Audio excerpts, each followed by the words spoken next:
कल ही दिए थे तुझे पूरे 500 रुपए, कहाँ गए? कहाँ जाएंगे, लाला को दे दिए मैंने। पूरे 2000 रुपए का उधार चल रहा है। 500 रुपए दिए तब जाकर दाल और चावल दिए उसने कल। रहने दे, तुझे पैसे खर्च करने की अकल ही नहीं है। अब से तुझे एक पैसा नहीं दूंगा। ठीक है, फिर अब की बार लाला से राशन तुम ही लेकर आओगे। घर में एक मसाला नहीं है, न धनिया है न हल्दी, बताओ कैसे बनाऊं खाना। अफो, इस औरत का तो रोना ही कभी खत्म नहीं होता भाई। ये कहकर कमल गुस्से से बाहर चला गया और उसकी पत्नी नंदिनी रोने लगी। नंदिनी बहुत ही गरीब परिवार से आई थी। उसके पिता एक छोटे कुम्हार थे। उन्होंने कमल से उसकी शादी करा दी थी।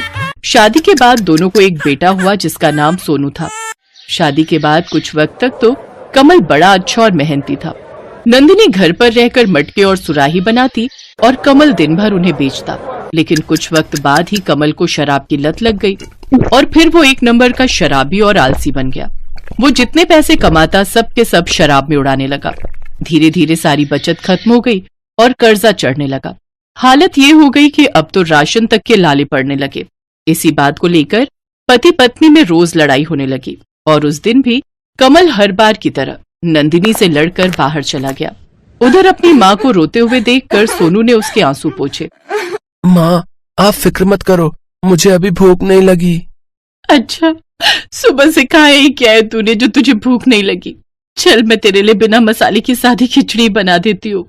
इसके बाद नंदिनी ने सबके लिए खिचड़ी बनाई।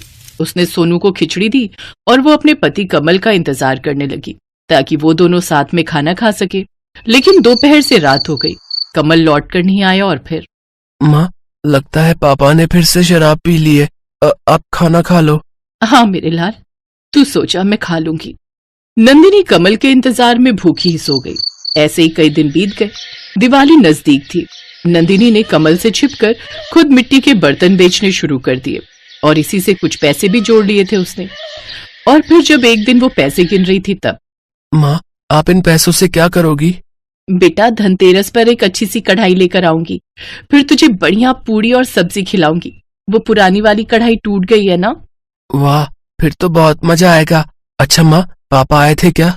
नहीं, वो नहीं आए। चल तू जा खेलने, मैं कुछ बनाती हूँ तेरे लिए। और फिर धनतेरस का दिन भी आ गया। उस दिन नंदिनी ने बाजार से नई कढ़ाई खरीदी। उसने सोचा कि अब दिवाली पर वो नई कढ़ाई में बढ़िया खाना बनाएगी। लेकिन उसी रात जब सोनू और नंदिनी सो रहे थे तभी उसे रसोई से कुछ आवाज आई। उसने उठकर देखा तो उसे कमल जाता हुआ दिखाई दिया। उसने कमल को बहुत आवाज दी लेकिन वो नहीं रुका। तभी नंदिनी की नजर रसोई पर पड़ी जहां एक भी बर्तन नहीं था, ना ही नई कढ़ाई और ना ही पुराने बर्तन। कमल ने एक चम्मच तक नहीं छोड़ी थी। नंदिनी ये देखकर सिर पकड़कर रोने लगी। उसने जाते हुए कमल की तरफ देखकर जोर से आवाज लगाई, भाड़ में जाओ तुम, ले जाओ सब कुछ और फिर कभी लौट कर मत आना। अपनी माँ को चीखते हुए सुनकर सोनू उठ गया।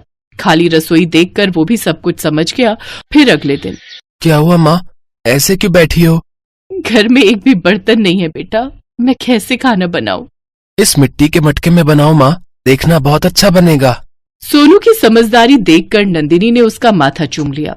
उसने सबसे पहले मटके में चावल उबाले। वो दाल बनाने जा रही थी कि तभी वहां एक औरत आ गई। अरे नंदिनी, क्या कर रही हो? अरे दिशा दीदी, कैसी हो? मैं अच्छी हूँ। वो क्या है ना, मुझे इनके साथ अचानक कहीं निकलना पड़ रहा है और ये सुबह सुबह ही पूरा 1 किलो चिकन लेकर आ गए और मैं लौटूंगी 3 दिन बाद।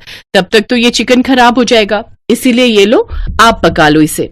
अब ठीक है दीदी, आपका बहुत बहुत शुक्रिया। उस दिन दिशा जाते हुए उसे ढेर सारा चिकन दे गई।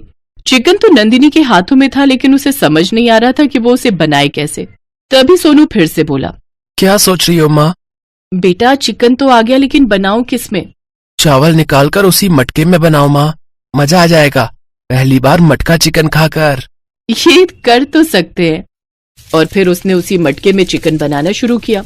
बहुत दिन बाद वो चिकन बना रही थी और मटके में तो पहली बार। जब चिकन बनकर तैयार हुआ तो उसमें बहुत ही अच्छी खुशबू आ रही थी। नंदिनी ने सोनू को चावल के साथ चिकन दिया और फिर पहला निवाला खाते ही, माँ, क्या कमाल का चिकन बनाया है आपने। अब आप मटके बनाना छोड़ो और ऐसा ही मटका चिकन चावल बनाना शुरू कर दो। आप चाहो तो मेरी गुल्लक भी तोड़ दो। हम मिलकर एक ठेला लगाएंगे जिसमें आप मटका चिकन चावल बनाकर बेचना। कसम से माँ, पूरा गांव आएगा खाने के लिए। सोनू उंगलियां चाट चाट कर चिकन चावल खा रहा था। ये देखकर नंदिनी की आंखों में खुशी के आंसू आ गए। तभी वो कुछ सोच कर उठी और वहां से सीधा गांव के सुनार के पास पहुंची।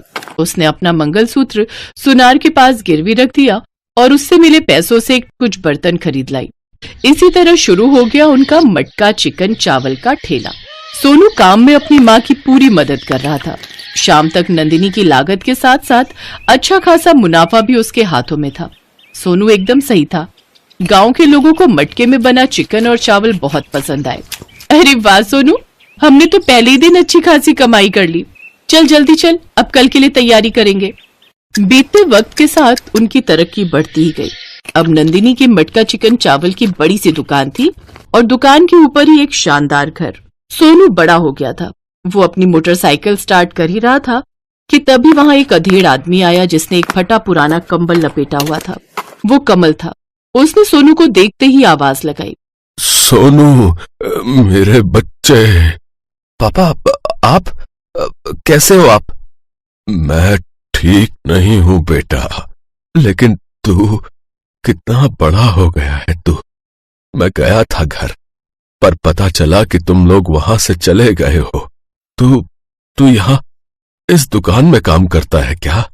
नहीं पापा, ये मटका चिकन चावल की मशहूर दुकान हमारी है और ऊपर हमारा घर। माँ भी बाहर गई हुई है, मैं उन्हें लेने ही जा रहा हूँ। पर आप ऐसे मत जाना, दुकान से चिकन चावल खाकर ही जाना, और हाँ, पैसे देने की जरूरत नहीं है। सोनू की बातों से कमल को समझ आ गया था कि अब उसकी वापसी की कोई उम्मीद नहीं है, क्योंकि नंदिनी और सोनू उसके बिना जीना भी सीख गए थे और तरक्की करना भी।